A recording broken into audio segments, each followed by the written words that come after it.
誒，呢啲果咁嘅顏色嘅，咁軟嘅喂，喂潘老師，喂，過嚟睇睇係咩情況？哇！呢一手嘢係凍傷喎，睇下果皮都有啲發軟啊！呢一手凍傷咧係同最近嘅天氣有關係嘅。如果個氣溫係逐漸降落來，佢落雨咧就唔覺得佢會凍傷。但係喺新會呢度咧，係前2日突然間落雨，係突然間又降溫，所以咧佢啲樹會被凍傷。但係凍傷嘅樹咧，佢係有特定嘅樹種噶。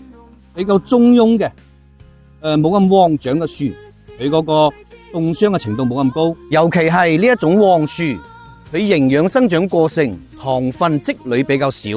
我哋睇啲樹比較直立，枝條比較粗，亦都比較硬，單芽單收比較多。咁呢一種樹嘅有機液含量唔高嘅話咧，佢容易受到凍害。中庸樹反而會少啲。我哋睇下呢棵咁嘅樹，佢落果會有幾犀利。全部都係好新鮮、好靚嘅果啦，落滿地噶啦，所以好多人都認為哦，突然間啲果發軟，佢係有前提。首先係凍傷，呢2日係有雨水嘅，咁濕度大咗之後咧，佢會出現炭疽同埋疫病。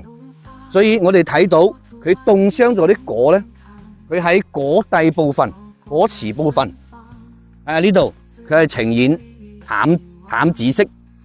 淡紫色呢一種咧就叫做黑蒂腐病。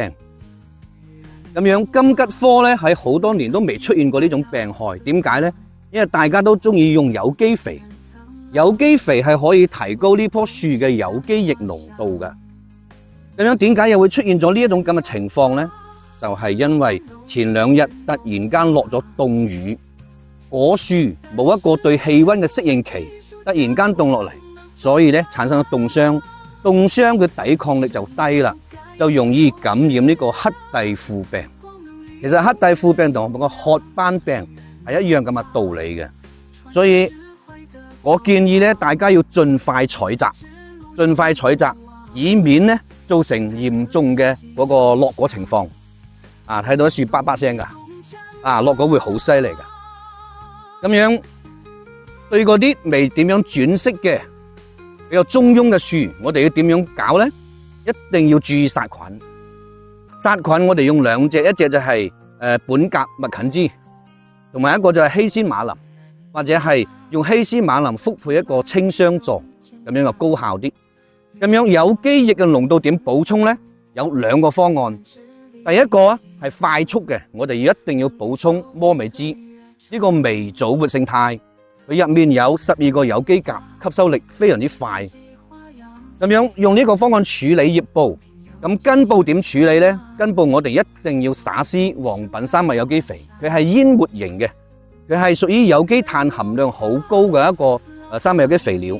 我哋撒落去，即係今年嘅有機肥要提前用啦。好似呢啲可以掛60斤嘅果嘅樹，我哋一棵撒10斤去。